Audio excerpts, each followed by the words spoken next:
And I think for partners, we struggle with that. I know she Mm, expects this. So am I doing it obligation? And to be honest with you, probably 20, 30% of the time is obligation. yeah. Because I know if I come home, especially when it comes to gifts, if Mm. I buy mama a gift and I don't come home with wife with a gift, hmm. Unleash your potential with MetaMindStream, disrupting possibilities. Dive into the fusion of positive neuroscience and business strategies with Anne Scottlin and Dr. Lyman Montgomery.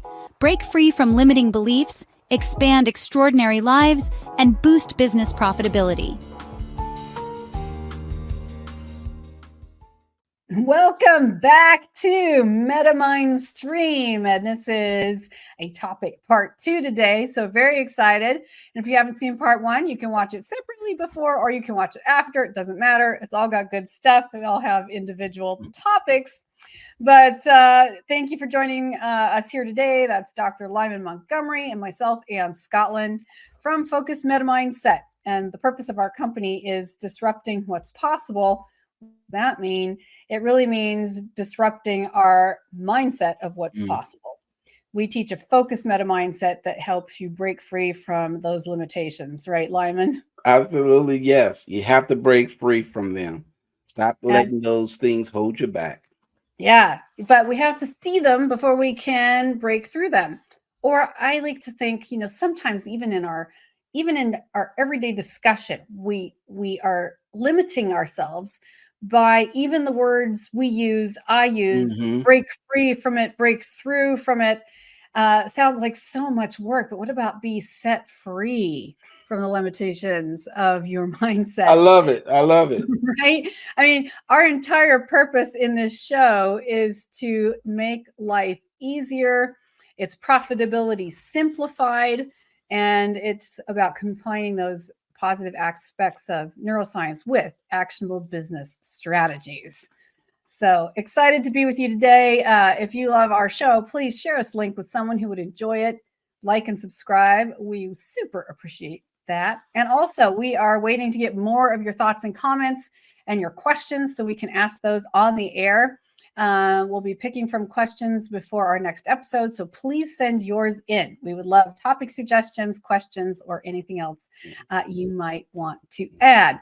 So just real quick, jumping back into our topic. So in the last episode, our title was Don't Be an A period S period K period.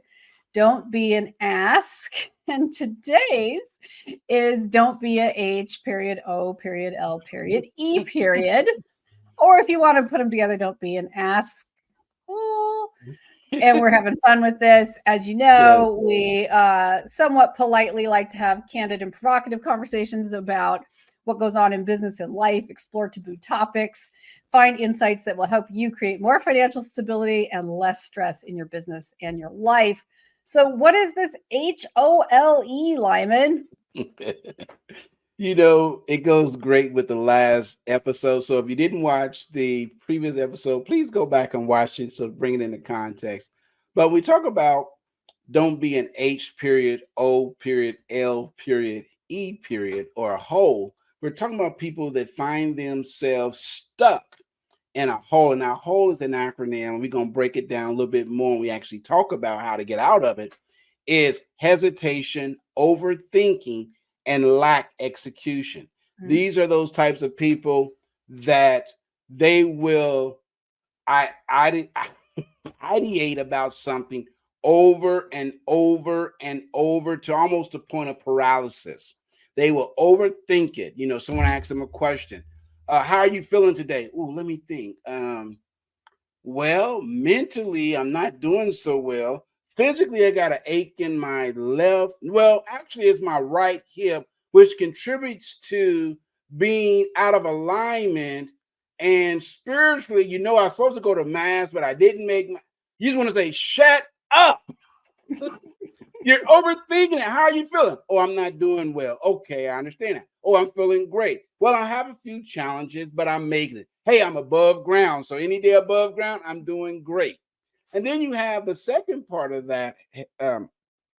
And where they're just so hesitant to do something. They will sit there and say, oh, I don't know. What if it's wrong? They play the what if game. And then the last, they just want to execute. Why? Because they've overthought it. They're hesitant. And now they are paralyzed. And so we're going to break that down on how to get out of the hole that they found themselves into. Excellent, excellent. And, lacking execution ties so well into the first one about ASK. And that one stood for always seeking knowledge. So just a quick review for those of you who were with us last time. Always seeking knowledge is the person who always asks questions but doesn't take action. And that definitely overlaps here into lacking execution. So forward to this, we're gonna talk quite a bit more about that. And then this will be our first part of the episode. As always, the business and practical application of business, what you can do to solve those challenges. And then the second part of our show is always our lifestyle segment about focused MetaMindset. And that one is going to be, let's see, I feel like I lost it. Where did it go? I had it. Here it is. Stop hiding in a hole in your relationships, life, and home. So again, borrowing from the acronym, stop hiding in a hole in your relationships, life, and home. Wow. I think so many of us have done this in the past. Some of you may be doing it in the present. And we're going to talk about what we can do about that to make life brighter, happier, and richer in every possible way. Well, we're going to take a really quick commercial break, and then we're going to be back, and we're going to jump straight into those actionable steps to keep you out of a hole. Stay tuned. Unleash the power of strategic neuroscience with Focused MetaMindset Inc. Boost your decision-making, sales, sustainable growth, and customer engagement. Scan the QR code now for an exclusive consultation. Elevate your profitability with Focused MetaMindset Inc. Welcome back to Focused MetaMindset and our show, MetaMindStream. Today we're talking about part 2 of our show, which was Don't Be an Ask last week. And today, don't be a H period, O period, L period, E period, which is an acronym that Lyman just explained a few moments ago. So we're jumping straight in now to our business segment and the actionable steps to solve this problem. So Lyman, get us back into this topic. Yeah. So when you find yourself in a hole or someone's trying to drag you or pull you into a hole, what that means is, and that's a nice acronym, we like to be provocative and come up with enticing titles. And so hole stands for hesitation, overthinking, lack execution. And so a person, Anne, will pull you into a conversation that is really a black hole. There's no way out of it. And it kind of goes like this. I was watching something on television, and it said that coaches really are not worth their value. And they had 27 doctors that were psychiatrists saying why you should do therapy versus coaching. What are your thoughts about that? Ooh, loaded question. You're really going to shake the world around and get into a taboo topic, aren't you? Well, I'm not going to back myself into an HEOLE on that, but I will tell you that I think they both definitely have their place. Yes. I have received both, and I definitely believe in both. Therapy is for, in particular, deep and embedded things of your personality or your past that are inhibiting you from living a happy life. Coaching, therapy is about often, and this isn't exclusive, but is often about undoing past issues and opening up your present. Coaching is about extending your present into the future by just the word coach. It's pushing forward. It's going forward. There used to be a coach with horses going forward. Yes. You're moving forward. So a coach is less about repairing old damage and more about helping you blast into that future you really want to create. Right. And a coach may help you to understand it, but we're not doing so much a deep dive. The other way of looking at it, exactly what you said, Ann, is one is being driven by a professional, the other is being driven by you. We help navigate the path. We help remove some of the debris that's in your path, but you are the one driving the coach. Okay. You're the one driving your life. We facilitate that by asking questions. And so I love what you said about that. So that was an example how someone could pull you into that hole by asking you a question to force you to take sides. And the reason it becomes a hole is that even if you make one declarative statement, they come back and say, so you're saying the 27 doctors were wrong? Well, I mean, they did go to medical school. And so now you're in that loop we talked about in the last week in the last episode.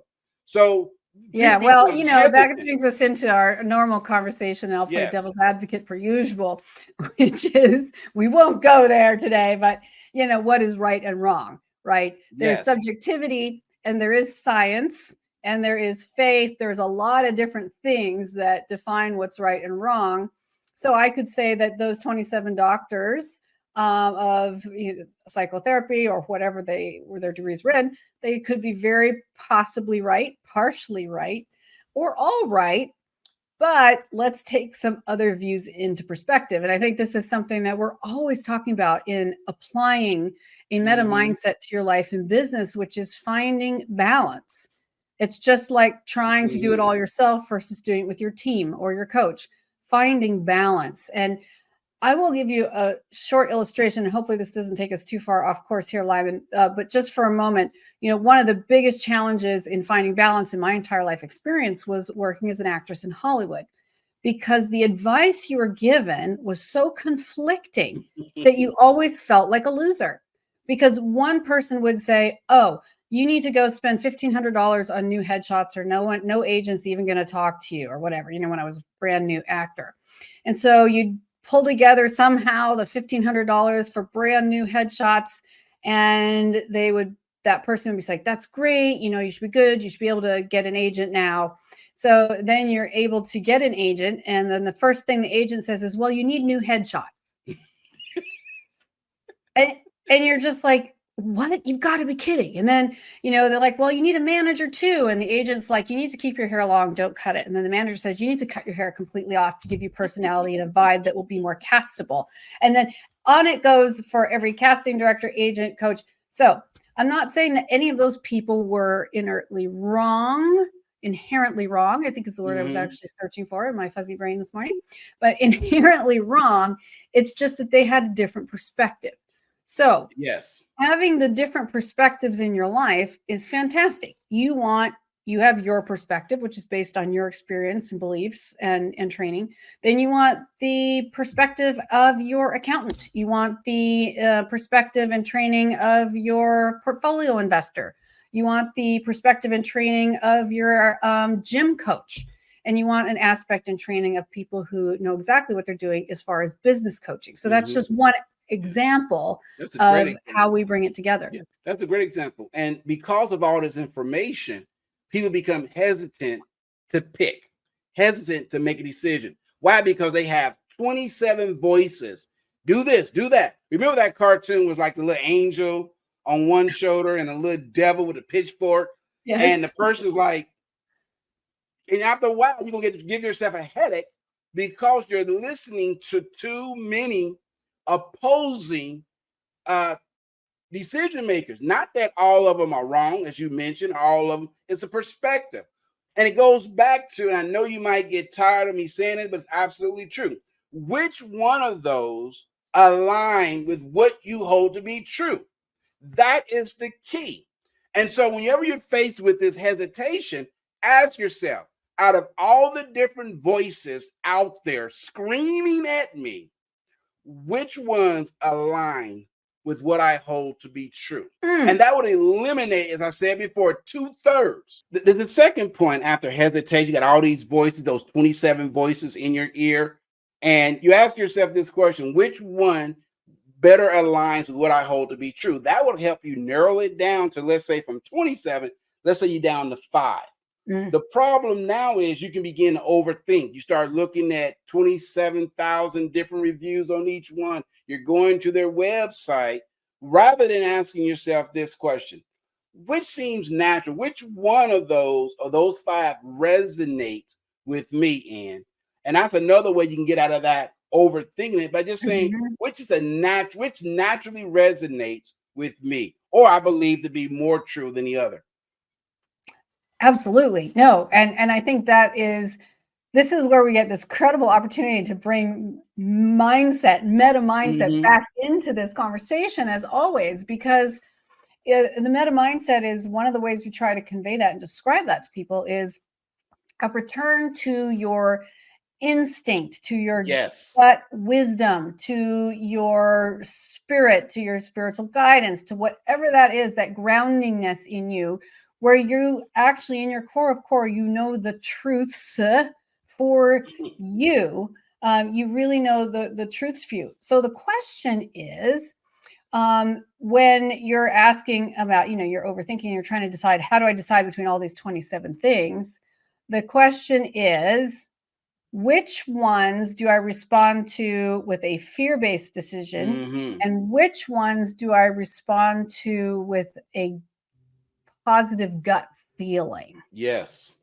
So and here's an example, right? Because someone would say, well, you can't start a business unless you get someone to invest at least $300,000. And you're like, oh, okay. Well, that sounds like the harder thing. So I'm going to believe in that. And I'm going to Mm-hmm. go with that. And I'm never going to start a business until I get an investor of $300,000, which may not happen for many people right off the bat, obviously.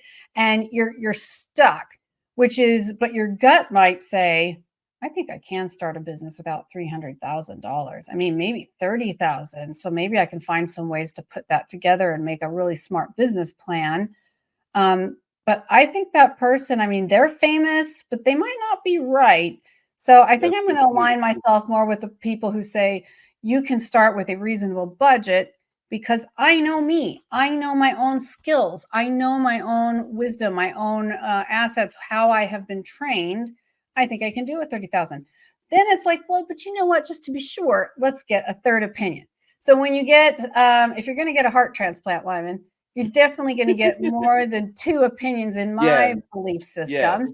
There's one opinion, two opinions, three opinions. Now you do what I talk about all the time, and not to go too far off base, but which is the triple bypass. Did you bypass the Yes. intellect, the thinking mind? Do you bypass the heart, the emotional pressures that other people or yourself are putting on the situation? And do you bypass your ego, looking good or appearing right? And when you let those go, you always know the right choice 99.99% of the time. And this is one of those tools that will dramatically help you reduce the time and energy you spend on overthinking. Yeah. Good example. Warren Buffett, probably one of the greatest financial geniuses of our time. Someone asked him a question. They said, "Do you spend a lot of time looking at prospectus and all that?" He was like, "No, I have a feeling about it. Seems right. I like it. I buy it." That's just crazy, right? You're like, how? So clearly he had a gift of instinct and from, knowing from experience and from a sense of intuition, how to make those choices. And he took Yes. that risk. And here's the thing, and you can each learn this about yourselves too. You might make some poor choices as well, but are you building metrics over time of your own behaviors? The whole thing about repeating the same patterns and getting the same results is because you're ignoring the metrics of Mm-hmm. what you're actually doing. Most of us like to just put on a blindfold, like those crazy weird graces we did as kids, or three-legged races, or whatever those things were. You put on a blindfold and we're like, if I work really hard and exert the most energy, I'm sure I'll win. And you just run with everything you got, and then you end up totally off in left field while the line to cross was over here, the finish line was over There you here, go. right? You're Yes. way over. So it's not energy and determination always, as we often say about meta mindset. It's not just about willpower. It's so much more about getting back in touch with your gut and what Yes. seems to align naturally and easily based on some data, but also based on your gut.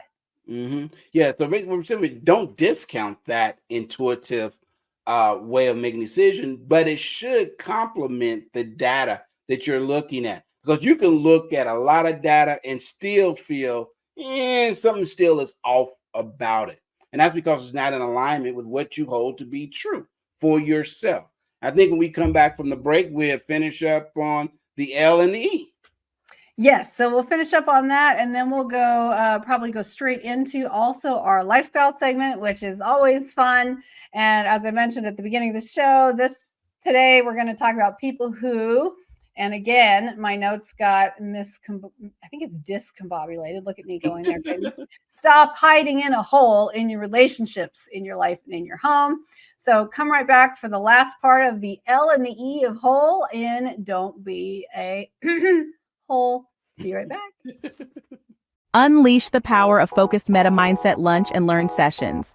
Sharpen problem-solving skills, spark innovation, foster collaboration, and build adaptability and resilience.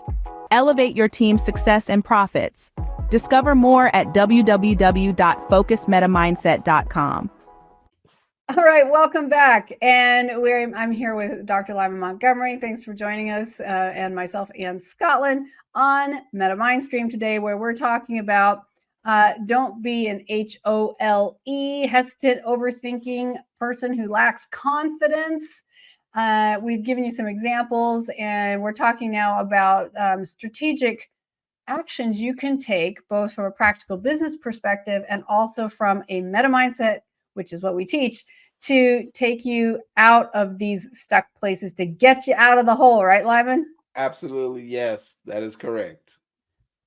So what do we have left? We did H and O. H was hesitant, O was overthinking, and then what is L and E again? Yes, the L stands for lacking. And you're lacking something. So the reason you're not making decisions because you either lack the skill, I think the biggest thing is you lack the confidence. You don't trust yourself to make the decision. And it's because you lack the confidence. That's why you're ally shopping. That's where ally shopping, where you're going around, you're asking 15 people their opinion, and you're trying to see, okay, which one of those align with what I believe. And if you ask the wrong 15 people, you will, to your point, go off course. And it was so simple because just pick one. There's an old saying that says, if you don't know where you're going, any road will take you there. So simply picking one, because it's better to make a decision and be wrong than to make no decision and be forever stuck in the hole. Boy, that's a good, juicy conversation right there. So, are you willing to make a decision and be wrong? Whoa, this is hard. So, it's making me think of someone in my life, not my husband, just so he's always getting him out of the doghouse because he's like a most amazing human being. You've met him, you know him, he's amazing. So not him, but someone else in my greeters family sphere. Wow, I just need to do those, red, yellow, leather. Do you know that warm up where you do red leather, yellow leather? Say that like 40 times. Which is getting stuck in a hole of inaction, getting stuck in not taking the next steps. And I know people who have been stuck in that one spot in their business for 30 years because they were petrified, out of motion by their lack of ability to make an executive decision. So I think this really brings us to another point, which we're going to focus on even more on another day. But how do you make good decisions? And I mean, this is partly what we're talking about right now, because in order to find a way to get out of the HOLE, how do we do that? How do we learn to make good decisions when we are and avoid this pitfall of lacking execution? Yes, that's a good point. And that leads to the final E, and it is simply to execute. And so that lack of confidence in themselves, that lack of confidence in the ability to make an executive decision, they're stuck in that hole. Nike said it best, just do it. My daddy has a saying. He says, a do beats a try every time. Let me say it again. A do beats a try every time. How many know people always say, well, I'm trying. Well, stop trying and get to doing it. And we can help you do it. Wow, it's so good. We need to put that into the post with this episode too, because That is like absolutely perfect quote for this. So yeah, and again, the trying is often that running with the blindfold on. It's that Especially work in you our talk about, like Western world breakthrough. Yes. mentality, we have this idea that the exertion of energy Mm, spent is somehow equals the degree of our success. wow, that's powerful. But if you look at everyone you know and you put those metrics on a line, how many of the people exerting that much energy are successful? I'm going to guess in your immediate life, like really successful, like the kind of success you want, people you know personally, for the average person, that's probably 2 or 3, 5 or 6 at the most. Hmm. But all those other people, they're exerting all that energy and they're just spinning on the hamster wheel. So And this that's is how what we've we're been trying to taught, avoid. man. We've been taught that. You're in Hollywood and business. We equate hard work or the exertion of energy with success. If I worked harder, I would. And the truth of the matter is, it might be you're working too hard. You're stuck in a hole. Someone asked a question: how do you get yourself out of the hole? Well, first stop digging. What's that saying? If my grandpa used to say, if it ain't hard, it ain't worth doing. Right.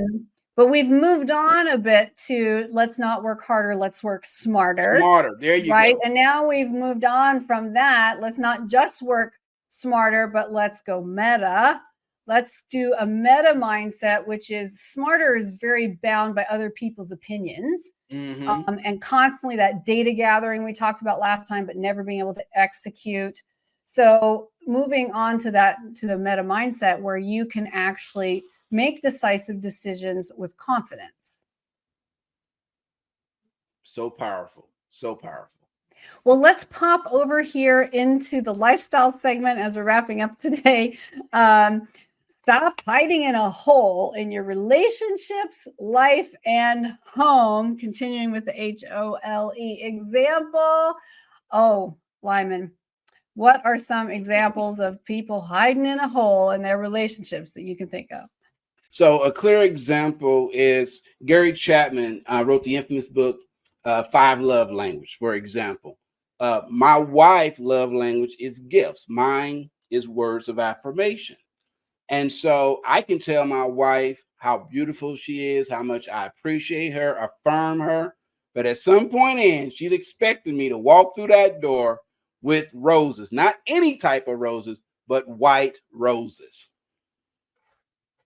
Wow, amazing. So very specific need, and so how are you hiding in the hole, Lyman? How is it that you're just not, so you say that sometimes you just don't tune into like I the just fact don't tune into that. they Like, should be for white. example, yes. For example, I might remember special occasions, right? But in her mind, it's like, there shouldn't have to be a special occasion. You should just do it just because you thought of me. You were at the florist. You got flowers for somebody else. You didn't think about me.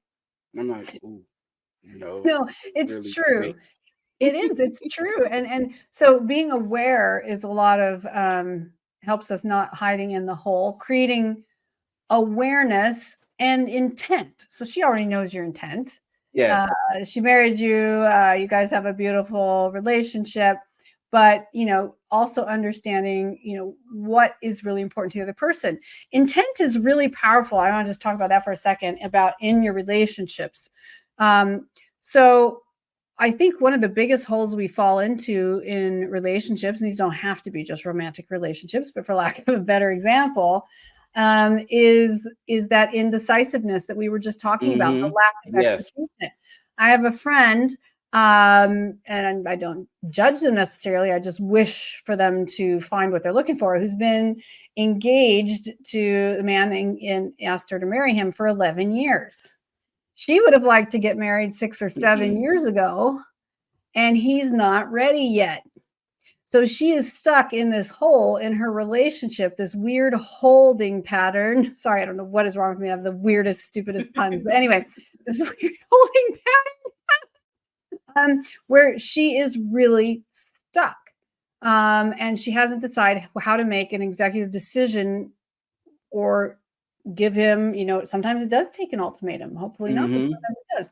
Another example would be in my ex marriage, which was going very, very badly.